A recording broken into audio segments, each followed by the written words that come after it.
Good day, fellow crafters. Welcome back to the Forget Me Not Card Company YouTube channel.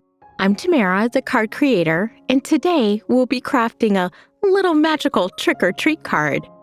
Before we dive in, don't forget to hit those like and subscribe buttons. And to make sure you never miss out on our latest tips and tricks from all our talented creators, click that bell icon. Today, we're going to be making this spooktacular card from Pixie Dust Designs. I'm going to be using the digital Halloween Ghost stamp set. From my LaserJet printer, I printed the stamp set both on copy paper and also on my vellum. Aren't those cute little critters? So awesome. And I wasn't sure when I started where I was going to go with this direction, but I knew I wanted to foil these sentiments. So I took this fabulous green foil. I felt like this felt Halloweenish to me, and I cut it to size, and I placed it over the trick-or-treat sentiment, and I adhered it with some mint tape, which is a low-tack tape. I cut my sentiment out, and I'm going to place it through my foiling system. I don't know about you, but I always put it through twice. Even though it always adheres great on the first time, I just like that reassurance of having it run through the second time. Once this comes out, it looks fantastic. From here, I knew I wanted to color part of my ghost, or all of my ghost. I wasn't sure yet at this point, to be my center point, or my main focal point, rather. I start with the hat, and I start with my darkest Copic markers. I always start with my dark and do my shadows. And normally when I'm layering my colors, I do 3 or 4, just kind of depending on how much I have to color. So I do all those shadow areas, and then I follow in with my medium color, just creating a little bit of contrast. Make sure you always go over your darkest color with your medium color. And then I move to my light. After I'm done with that, and I did the ribbon on the hat in purple, I thought the buckle needed a little more pizzazz. So I did take my Versamark pen, it's an embossing pen, which is fabulous, and I heat set it with a little bit of gold. And I love how this just makes it pop. Sometimes it's the little things, the unexpected things, that just makes our art, our creations just gorgeous. So watch as this heats. It's amazing. You immediately see the difference, and I'm so glad I did this little technique. Watch. It's like magic. Love it.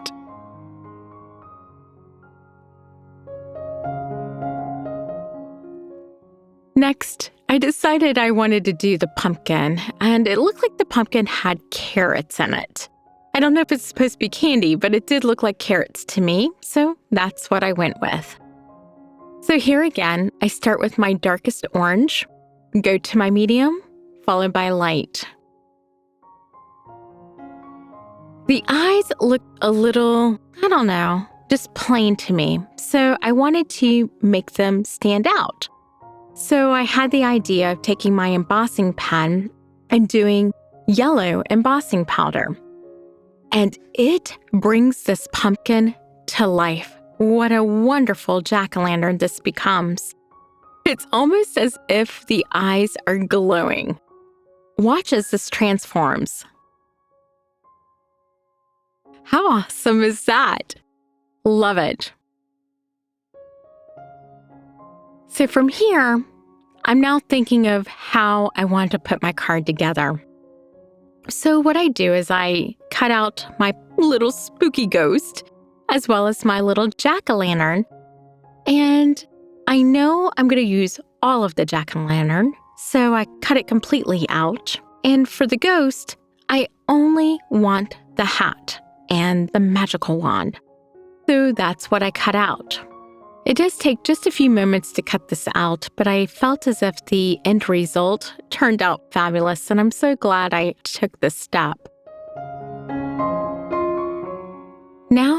onto my ghost, which is in vellum. Once again, I wanted to take that Versamark pen and outline my ghost. You can see the lines very easily from the laser printer, so it's very easy to follow. And then from here, I'm going to sprinkle white glitter embossing powder. And it kind of gives it like this little shimmer as well as a little bit of shine. So it makes this ghost really pop. And we're about to see some magic here. I ended up doing this step twice, although you only see it once, but I felt like twice just to make sure that I had enough coverage everywhere.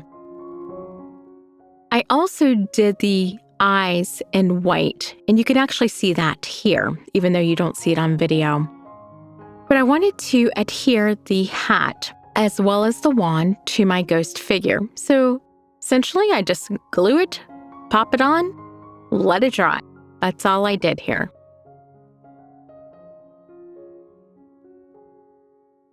And here comes the wand.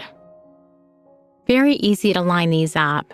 Again, just almost like a puzzle. You're just putting the pieces together. While that is drying, I want to work on my background. What I always do is just start with whatever inks are on my brush. And I want to see how my picture progresses from there. And if I need to go darker, then at that point, I will add more ink. The yellow looked great. Completely pleased with that. I felt like the blue, as well as the purple, were a little bit too light for me. I wanted to create more of almost like an eerie scene. And with the pastel colors, it just wasn't going to cut it for me. So I'm just trying to play with it, trying to see where it comes. I'm like, nope, not going to work. So I ended up bringing 3 of my Distress Oxide inks out just to create more darkness and depth to my background. And as you can see, this was a great choice because it really just starts to make my background pop and create that spooky, eerie vibe that I was going for. I wanted to get a little bit of the color through my moon because I do feel as if that created more like clouds. Again, more of the spooky scene, as if you can be spooky with these cute little ghosts, but you know what I mean. And the black is a must. It just kind of makes it more of a night scene, which is what I was going for here. Don't you think this looks so much better than the pastels? I do. So now I felt as if I needed to just kind of brainstorm and see what everything was going to look like. But first, I want to hear my sentiment. So I did cut a black square and placed my sentiment in the middle because I know I'm going to need something to adhere that because it's on vellum and I didn't want my glue to be seen through the back. But look at that foiling. Isn't that stunning? Love it. So here, I wanted to create some orbs or stars, but my thought process at first was orbs. And I liked how that looked. So I decided now to go with stars. So I added a little bit of white to my pigment, and they're very faint. You can hardly see them on camera, but in person, you can see them, and they're perfect. But like any woman, I wanted more. So more I shall have.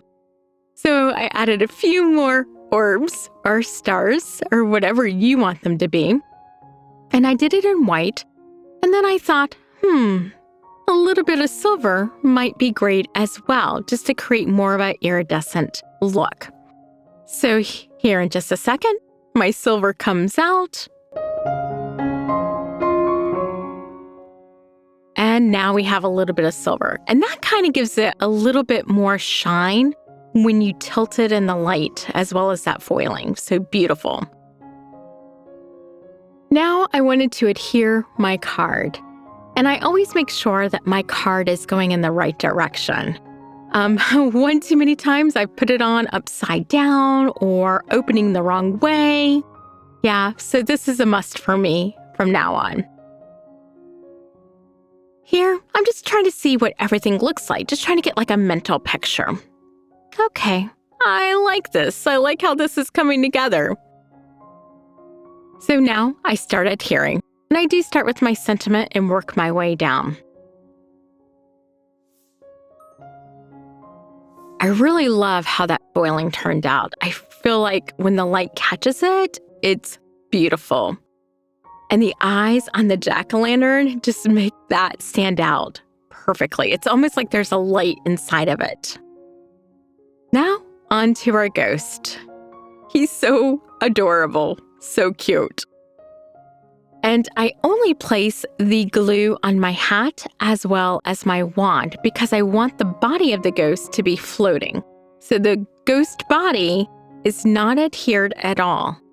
So it's very free and flowy, which is exactly what I was looking for. So kind of like when you have the card upright, floats a little bit. Now we need a little more sparkle. So I added to the star of my wand, as well as the jack-o'-lantern's eyes. So when the light catches it, you do see like a little bit of shimmer. And it's that little touch there that makes it magical. I absolutely love this little touch. Now, the finished project. Look at the foil. Look at the eyes. Look at the buckle on the hat. How cute is that? Just a little bit of shine. So cute. If you found this video helpful, don't forget to give it a thumbs up and subscribe to the channel for more crafting tips, design ideas, and fun tutorials. And as always, click the bell icon so you never miss out on our latest content. See you next time.